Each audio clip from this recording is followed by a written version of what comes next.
On to the next, which is the predictions for the year. Yeah. And the first category that we're going to do is, should we do AI first or just tech in general? Which one do you We want to can go start for? with we can start with AI because AI is AI is the hot thing. So what's your prediction for the year? What do you see? What's your outlook? so I think this is the year where there'll be a lot of correction and there'll be consolidation. So last year there was a lot of hype and there was a lot of excitement.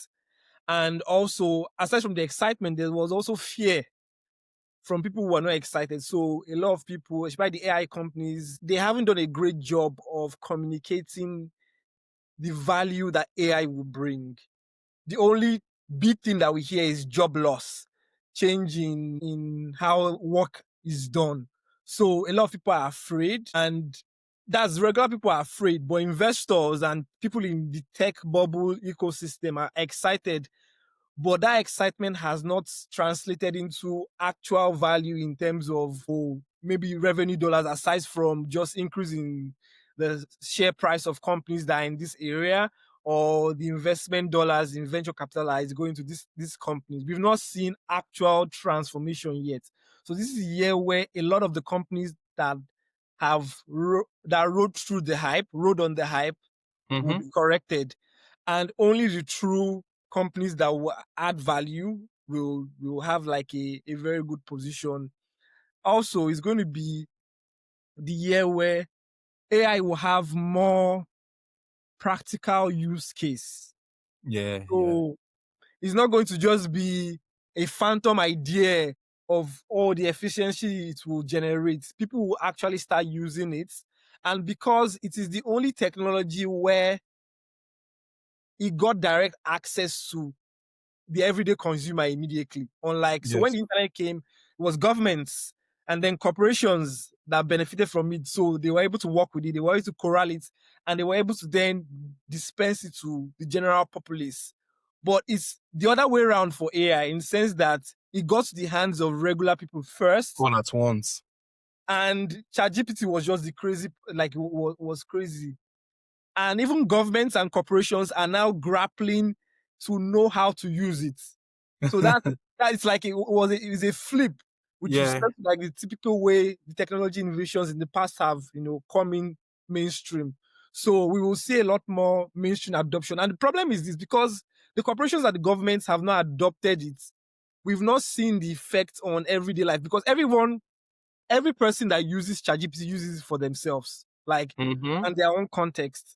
So it's different than if a government or a company, rolls out an AI product and it, gets to a large swath of people, and it has like different use cases, and it's more because it's the production, the products are making will be more streamlined. So you have like more effect. So I think that's what's going to be happening. A lot of small businesses will also be adopting it in their operations. And that's what this year will be for AI. What do you think, Billy? So to go off what you said about more practical use cases, one that I've seen and I think is quite brilliant is the way Zara has implemented AI try-ons into their app. So I Yeah. saw a video earlier today and where you take a selfie and you take like a full body photo, and the try-ons, the result of it is crazy. Actually, Google has Doppler also on the labs.experiment, which does that as well. So it's one of those use cases where you see and you are like, the AI is not all in your face, but it Yes. is just intelligence the way that it has been implemented. And I think you're going to see a lot of shopping brands try that. The way try-ons had been in the past, they were mostly or entirely through augmented reality or virtual reality. Or I think that was augmented reality where you look through you and you use your camera to place an item in your living room or something. But this use case is just incredible. Crazy. Google also has one for real-time translation of languages, different languages, like, Yeah. and it works so seamlessly it will work seamlessly from whatever promotional materials that they put out. However, I'm thinking what is going to be in like, let's say 100 years, where people are going to be almost incredulous. Like, oh, people were actually learning languages. Yeah, What do you mean? Like it would sound ridiculous that people were learning different languages. learning languages, or that's how I think, because that barrier is just has disappeared almost. For Yeah, example, you mentioned that you went to Seoul. Now imagine going to Seoul and just having, one ear of your earbuds in or something, yeah, and it is instantly translated into English language English, or whatever language that you want, right? absolutely. So that is an incredible use case that I see. That practicality, I think a lot of companies and firms are going to find interesting use cases for AI. Another one is OpenAI as a company. I think there is a lot of lying and dabaru and whatnot.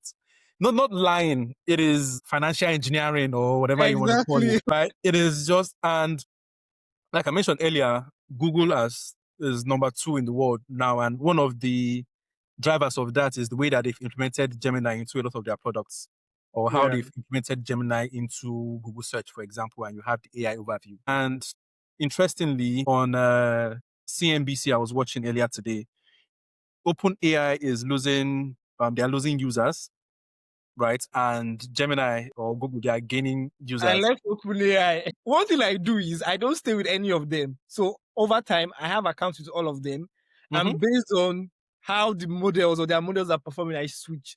I was OpenAI for like the last 3 months of last year, Yeah. or like 6 months last year. Before that, I was with Claude in the middle of the year because Claude was good. But OpenAI then became better. Now I'm back to Claude and I've switched off my OpenAI subscription. I'm now using only Gemini and Claude now. OpenAI is just there's a free tier. I don't really care. Yeah. So For me, I've never been the OpenAI ChatGPT guy, because I was speaking to a friend sometime this week, and even I could not believe that I only had one ChatGPT prompt last year. So there was the year in review thing, and I had just one, which I thought wow, was crazy. But I use Gemini and I use Claude as well. yeah, So I think it balances out. But I've never really been the biggest fan of the OpenAI whatever. yeah. So they have a lot of numbers that are throwing around, investments from Nvidia into OpenAI for so It's amounts, circular. and that money has been committed by OpenAI to buy Nvidia chips, and you have investment from Oracle, and everything is moving around. If they don't, I don't know what their hardware product is going to be. The one with Johnny Hives, I don't know Oh what it's going to yeah, be like. But I feel like if they don't have another clear hit on their hands pretty soon, I feel like it's gonna be they're a going to problem. experience a lot of churn, and Google is going to drink their milkshake. Yeah, I think what they are indexing for OpenAI, because what happened all throughout last year, OpenAI was indexing for the regular consumer. So getting them they want the usage to be even as frequent as what Facebook had like in the early days, where you are on the platform and they made the models keep you in the loop. So you're asking, what else do you need? Should I also do this for you so that you keep being there? While Claude decided to master, or Anthropic decided to master developers. So they work with enterprises and they've mastered that. Now, Anthropic has decided to then, shift gears and shift focus to the everyday consumer. And you Mm-hmm. see those gains in what their models have been churning out in the last couple of weeks. Outputting. Like it's crazy. You can use it for basically anything. I was so astonished by the results I got from Claude. So there's something I do. I use the deep research of all of the Gemini. yeah. Mhm. So I use deep research of all of the models to know which is best. So I would have there's a company I'm trying to give me an analysis of this company, research the entire company, give me what their performance has been, then give me your take on it. And that's my own yardstick for knowing which is better. I Okay. did that for Gemini, Claude, and OpenAI very recently, and Claude just blew it out of the park. And that's what just decided for me that right now I'm switching back to Claude. Very detailed. The analysis was great. It would really synthesize all the data, even then give you documents to draft out. They bring out the Excel, Word, whatever PowerPoint. It does it all for you, as if it's Great. like a consultant. You go to McKinsey and say, do analysis for me on this company, and they will do all of that for you. That's what Claude did for me that really wowed me. So it's going to be an interesting world. Another one that I know, Perplexity, they're having, is that they're having a tough time or they will have a tough time, is I've never because used it. The AI search thing. Yeah, I've exactly. never used their products. And now Google has come for their launch. Amazon is, threatening them as well because Amazon doesn't want them to show results from Amazon wants you to go on Amazon's website to get Right? details what Amazon is putting up. They don't want you to get it through Perplexity.